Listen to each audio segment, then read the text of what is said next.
ఆవుకి ఏదైనా ఆహారం పెడితే మీకు గ్రహస్థితి బాగుంటుంది, మంచి పుణ్యం వస్తుంది అని చెప్పారండి.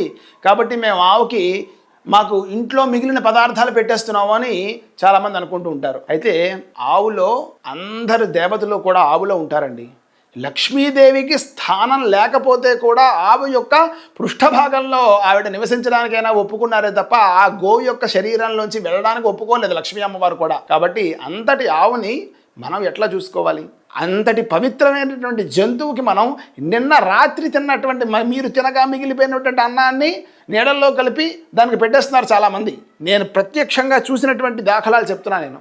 లేదు, తోటకూర తెస్తారు, కట్టలు పెట్టేస్తారు, అరటిపళ్ళు తెస్తారు, 2 గెలలు పెట్టేస్తారు, పచ్చి బియ్యము బెల్లము పెట్టేస్తారు. ఇటువంటివన్నీ కూడా అసలు ఆ ఆవుకి పెట్టచ్చా?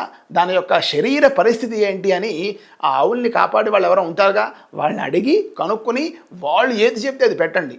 చాలామంది జ్యోతిష్యులు చెప్తూ ఉన్నారు, ఇది వాస్తవమే, చెయ్యాలి, కానీ ఎలా చెయ్యాలి? ఏం చెప్తున్నారు జ్యోతిష్యులు అంటే, నవధాన్యాల్లో ఏ గ్రహం బాగులేకపోతే ఆ గ్రహానికి సంబంధించినటువంటి ధాన్యాన్ని ఆవుకు పెడితే ఆ గ్రహ యొక్క పీడ తగ్గుతుంది అని చెప్తున్నారు.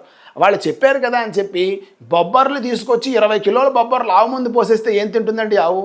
మీరు పెట్టాలి అనుకుంటే ఆ బొబ్బర్లని ముందు రోజు రాత్రి నానబెట్టండి.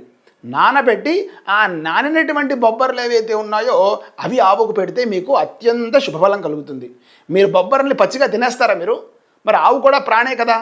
మరి అటువంటి ఆవుకి మీరు పచ్చి బొబ్బర్లు జంతువే తినేస్తుంది, పెద్ద పళ్ళు ఉంటాయి, జంతువే తినేస్తుందని మీరు పెట్టేశారనుకోండి, ఆ గ్రహం కూడా మీకు అలాగే ఆ యొక్క సంకేతాలు ఇస్తుంది.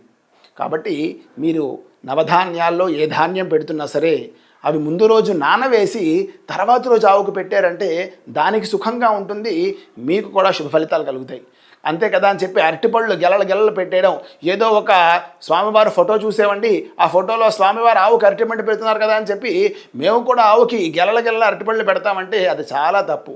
ఆయన పర్యటనకు వస్తారు, ఎప్పుడో ఆ గోశాలకు వెళ్ళారు, ఆయన ఒక్క అరటిపండు పెట్టాడు, ఆ ఫోటోనే 100 సార్లు తిరుగుతుంది మీకు సోషల్ మీడియాలో. కాబట్టి ఒక పండు పెట్టండి, ఆయన అడగండి, ఎవరైతే ఆయనకి రక్షిస్తున్నారో గోవులను రక్షించే వాళ్ళు ఉన్నారు కదా, వాళ్ళని అడగండి, అయ్యా ఆవుకి అరటిపండు ఇంకోటి పెట్టచ్చా, పచ్చి బియ్యం పెట్టచ్చా, బెల్లం పెట్టచ్చా అని అడిగి పెట్టండి.